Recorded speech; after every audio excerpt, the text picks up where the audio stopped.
RSS ಅವರು ಪ್ರಿಯಾಂಕಾ ಖರ್ಗೆ ಅವರ ಮೇಲೆ ಕೇಸ್ ರಿಜಿಸ್ಟರ್ ಮಾಡಬೇಕು ಅಂತ ಹೇಳಿದ್ರೆ ಸಂತೋಷ ಪಡೋದಿದ್ರೆ ಮೊದಲು ಅವ್ರ ಸಂಘಟನೆಯನ್ನ ರಿಜಿಸ್ಟರ್ ಮಾಡಿಸ್ಬೇಕು.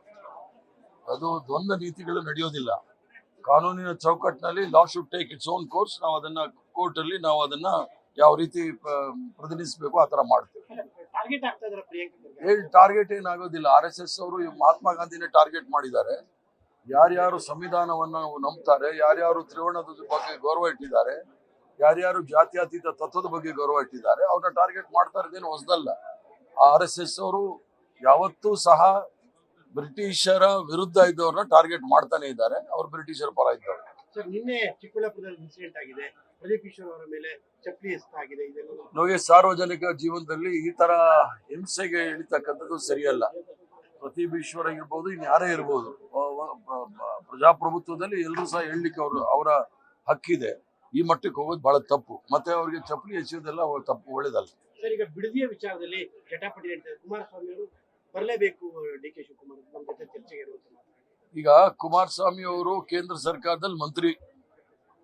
2023-24ರಲ್ಲಿ ಪಾರ್ಲಿಮೆಂಟ್ ಚುನಾವಣೆ ನಡೆಯೋ ಮೊದಲು ಸಾವಿರಾರು ಜನ ರೈತರು ದೆಹಲಿಯ ಗಡಿಯಲ್ಲಿ ಧರಣಿ ಕೂತ್ಕೊಂಡಿದ್ರು. 1 ವರ್ಷ ಧರಣಿ ಕೂತ್ರು.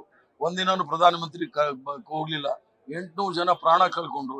ಯಾರ ಬಗ್ಗೆನೂ ಕೂಡ ಇವತ್ತಿಗೂ ಸಹ ಯಾವುದೇ ರೀತಿಯ ಸಂತಾನವನ್ನು ಸಹ ಹೇಳಿಲ್ಲ.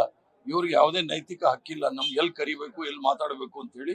ರೈತರ ಬಗ್ಗೆ ಏನಾದ್ರು ಚರ್ಚೆ ಆಗೋಗಿದ್ರೆ ಪವಿತ್ರವಾದ ಪ್ರಜಾಪ್ರಭುತ್ವದ ಮಂದಿರ ಇದೆ, ವಿಧಾನಸೌಧ, ಅಲ್ಲಿ ಚರ್ಚೆ ಮಾಡೋಣ. ಬಿಡದಿ ಟೌನ್ ಇಶ್ಯೂ ವಿಚಾರದಲ್ಲಿ ಕಾಂಗ್ರೆಸ್ ಸ್ಟ್ಯಾಂಡ್ ಕರೆಕ್ಟ್ ಆಗಿದೆ. ಅದನ್ನ ಚರ್ಚೆ ಮಾಡಕ್ ಹೇಳಿದ್ದಾರೆ, ಅದನ್ನ ಚರ್ಚೆ ಮಾಡೋಣ. ಚರ್ಚೆ ಈಗ ಅವ್ರು ಹೇಳಿರೋದೇನು, ಚರ್ಚೆಗೆ ಬರ್ಬೇಕು ಅಂತ. ಚರ್ಚೆಗೆ ನಾವು ಸಿದ್ಧ ಇದೀವಿ. ಅವ್ರು ಬಂದ್ರೆ ಚರ್ಚೆ ಮಾಡಿ. ಅವ್ರು ನೋಡಿ, ನೀವ್ ಹೇಳೋದು ಅವ್ರು ಹೇಳೋದು ಬೇಕಾಗಿಲ್ಲ. ಅವ್ರಿಗೆ ಹೇಳ್ತಾ ಇದ್ದಾರೆ, ರೈತರು ಏನ್ ಹೇಳ್ತಾರೆ ಅದನ್ನ ಅವ್ರು ಹೇಳಿದೀನಿ ಅಂತ. ರೈತರು ಬಂದು ಚರ್ಚೆ ಮಾಡ್ಲಿ, ನಾವು ಮಾಡ್ತೀವಿ. ರೈತರ ಮಧ್ಯೆ ಬರ್ಬೇಕು ಅದು ಎಲ್ಲ ಹೈಕಮಾಂಡ್ ತೀರ್ಮಾನ ಮಾಡುತ್ತೆ. Discretion of the chief minister. ನಾನು ಭವಿಷ್ಯ ನುಡಿಯೋನಲ್ಲ, ನಾನು ಪಂಚಾಂಗ ನೋಡೋನಲ್ಲ. ಅದರಿಂದ ಅದು ಚೀಫ್ ಮಿನಿಸ್ಟರ್ ಡಿಸ್ಕ್ರಿಷನ್ ಅವ್ರು ಮಾಡ್ತಾರೆ. ಈ ಮತದಾರ ಪರಿಷ್ಕರಣೆ ವಿಚಾರವನ್ನ ಬಹಳ ಗಂಭೀರ ಕಾಂಗ್ರೆಸ್ ತೆಗೆದುಕೊಂಡಿದೆ. ನಿಮ್ಗೆಲ್ಲೋ ನಿಮ್ ಟ್ರ್ಯಾಕ್ ಅಲ್ಲಿ ನಡೆಯುತ್ತೆ ಅಂತ ವಿಶ್ವಾಸ ಇದೆಯಾ, ಅಥವಾ ಟ್ರ್ಯಾಕ್ ತಪ್ಪಬಹುದು ಅಂತ? ಟ್ರ್ಯಾಕ್ ಅಂದ್ರೆ ನೀವು ಡೌಟ್ ಪಡ್ತಾ ಇದ್ದೀರಿ. ಈಗ ಡೌಟ್ ಪಡ್ತಾ ಇರೋದು ಏನು ಅಂದ್ರೆ, ಪಶ್ಚಿಮ ಬಂಗಾಳದಲ್ಲಿ 93 ಲಕ್ಷ ಮತದಾರನ ಕೈ ಬಿಟ್ಟಿದ್ದಾರೆ. ಉತ್ತರ ಪ್ರದೇಶದಲ್ಲಿ 2.6 ಕೋಟಿ ಜನಕ್ಕೆ ಕೈ ಬಿಟ್ಟಿದ್ದಾರೆ. ಬಿಹಾರಲ್ಲಿ 63 ಲಕ್ಷ ಜನಕ್ಕೆ ಕೈ ಬಿಟ್ಟಿದ್ದಾರೆ. ತಮಿಳುನಾಡಲ್ಲೂ ಕೇರಳ ಅನ್ನೋ ರಾಜ್ಯದಲ್ಲಿ 24 ಲಕ್ಷ ಕೈ ಬಿಟ್ಟಿದ್ದಾರೆ. ನಾವು SIR ವಿರುದ್ಧ ಇಲ್ಲ.